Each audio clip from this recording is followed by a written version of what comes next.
Hello friends, welcome to करेजी GS Adda. तो आज हम आप लोग के लाए हैं साइंस के टॉप 10 मोस्ट इंपॉर्टेंट क्वेश्चन जो आप लोग के लिए बहुत ही इंपॉर्टेंट होंगे। और क्वेश्चन होंगे प्रकाश संश्लेषण से रिलेटेड सारे प्रश्न, कुछ क्वेश्चन इससे अलग भी होंगे। तो फ्रेंड्स आप लोग वीडियो के अंत तक बने रहिएगा। तो चलिए शुरू करते हैं। पहला क्वेश्चन है कि प्रकाश संश्लेषण तेज होता है, तो आपको बताना है किस कलर के प्रकाश में प्रकाश संश्लेषण की क्रिया सबसे तेज होती है, फास्ट होती है।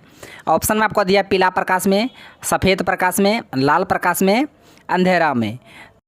तो इसका आंसर होगा ऑप्शन सी यानी कि लाल प्रकाश में। तो आप लोग याद रखिएगा कि प्रकाश संश्लेषण की क्रिया सबसे अधिक फास्ट तेज किस में होती है, लाल प्रकाश में। अभी क्वेश्चन पूछेगा सबसे कम यानी कि प्रकाश संश्लेषण की क्रिया सबसे कम किस में होती है, हरे रंग के प्रकाश में, और सबसे अधिक लाल प्रकाश में। दोनों बातों को याद रखिएगा, आप लोग के लिए बहुत ही इंपॉर्टेंट होंगे। तो चलते हैं अब अगले क्वेश्चन की ओर। क्वेश्चन है कि प्रकाश संश्लेषण में पौधे द्वारा कौन सी गैस उपयोग की जाती है। ऑप्शन में आपको दिया है oxygen, ammonia, carbon dioxide, chlorine.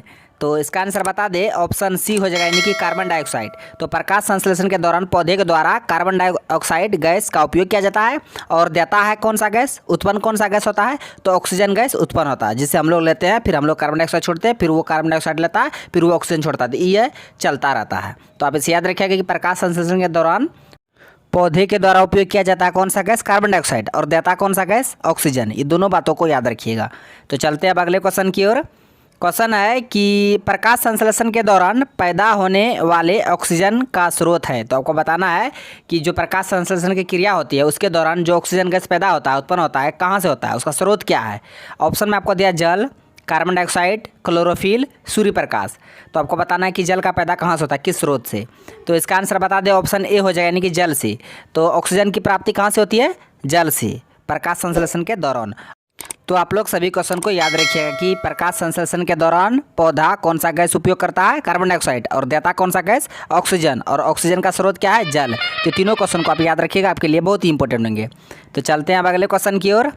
Question है कि हरे फलों को कृत्रिम ढंग से पकाने हेतु प्रयुक्त गैस है।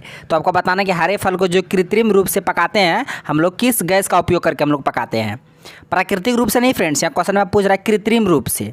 ऑप्शन में आपको दिया acetylene, ethane, hydrogen, carbon dioxide. तो इसका आंसर हो जाएगा ऑप्शन ए यानी कि एसिटिलीन। एसिटिलीन गैस का उपयोग हम लोग करते हैं कृत्रिम ढंग से फलों को पकाने में। अगर वही पूछेगा कि प्राकृतिक रूप से फल जो पकता है किस गैस के कारण, तो एथिलीन गैस के कारण। दोनों बातों को याद रखिए, एथिलीन के कारण प्राकृतिक रूप से, कृत्रिम रूप से एसिटिलीन गैस। ये दोनों बातों को याद रखिएगा, आपके लिए बहुत ही इंपॉर्टेंट होंगे। तो चलते हैं अब अगले क्वेश्चन की ओर। क्वेश्चन है कि पत्तियों का रंग हरा होता है क्योंकि इनमें उपस्थित होता है। तो आपको बताना है जो पत्तियों का रंग जो हरा होता है उसमें क्या उपस्थित रहता है जिसके कारण पत्तियों का रंग हरा होता है। ऑप्शन में आपको दिया है धातु के आयन, हीमोग्लोबिन, लोहा, क्लोरोफिल। तो इसका आंसर हो जाएगा ऑप्शन डी यानी कि क्लोरोफिल। क्लोरोफिल के कारण पत्तियों का रंग हरा होता है, और क्लोरोफिल में क्या पाया जाता है, मैग्नीशियम पाया जाता है। आप इसे भी याद रखिएगा कि क्लोरोफिल में कौन सा तत्व पाया जाता है, मैग्नीशियम पाया जाता है। आपके लिए बहुत ही इंपॉर्टेंट क्वेश्चन है। और खून का रंग लाल हीमोग्लोबिन के कारण, और पत्तियों का रंग हरा क्लोरोफिल के कारण। दोनों बातों को याद रखिएगा। तो चलते हैं अब अगले क्वेश्चन की ओर। क्वेश्चन है कि सिनकोना पौधे के किस भाग से कुनैन प्राप्त किया जाता है। तो आपको बताना जो कुनैन का यूज हम लोग मलेरिया में करते हैं, तो यही कुनैन का जो प्राप्त किया जाता है सिनकोना पौधे के किस भाग से। ऑप्शन में आपको दिया तने की छाल से, फूल से, फल से, पत्ती से। तो इसका आंसर हो जाएगा ऑप्शन ए यानी कि तने की छाल से। जो सिनकोना पौधा होता है उसके तने की छाल से कुनैन प्राप्त किया जाता है, जिसका उपयोग हम लोग मलेरिया में करते हैं। तो आप इसे भी याद रखिएगा। तो चलते हैं अब अगले क्वेश्चन की ओर। क्वेश्चन है कि प्रकाश संश्लेषण के दौरान कौन सी गैस निकलती है। ऑप्शन में आपको दिया oxygen, carbon dioxide, nitrogen, hydrogen. तो इसका आंसर हो जाएगा ऑप्शन ए यानी कि ऑक्सीजन। तो प्रकाश संश्लेषण के दौरान कौन सी गैस निकलती है, ऑक्सीजन। और कौन सा गैस का उपयोग किया जाता है हरे पौधे के द्वारा प्रकाश संश्लेषण में, कार्बन डाइऑक्साइड का। दोनों बातों को याद रखिएगा। और ऑक्सीजन गैस जो निकलती है, तो ऑक्सीजन गैस का स्रोत क्या है, उत्पन्न होने जो पैदा होता है ऑक्सीजन गैस उत्पन्न होता है, उसका स्रोत क्या है, प्रकाश संश्लेषण के दौरान। तो जल से ऑक्सीजन की प्राप्ति होती है। आप इसे भी याद रखिएगा, आपके लिए बहुत ही इंपॉर्टेंट होंगे ये भी क्वेश्चन। तो चलते हैं अब अगले क्वेश्चन की ओर। क्वेश्चन है कि फाइकोलॉजी में किसका अध्ययन किया जाता है। ऑप्शन में आपको दिया शैवाल का, कवक का, पारिस्थितिकी का, विषाणु का। तो इसका आंसर बता दें, ऑप्शन ए हो जाएगा यानी कि शैवाल का। फाइकोलॉजी में किसका अध्ययन किया जाता है, शैवाल का। अब क्वेश्चन पूछेगा कि माइकोलॉजी में किसका अध्ययन किया जाता है, कवक का। दोनों बातों को याद रखिएगा।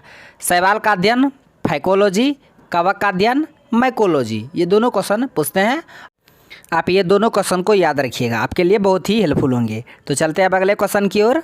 क्वेश्चन है कि एक पेड़ की आयु का अनुमान लगाया जा सकता है। तो आपको बताना है कि किसी भी पेड़ की जो आयु का अनुमान लगाया जा सकता है किसके द्वारा।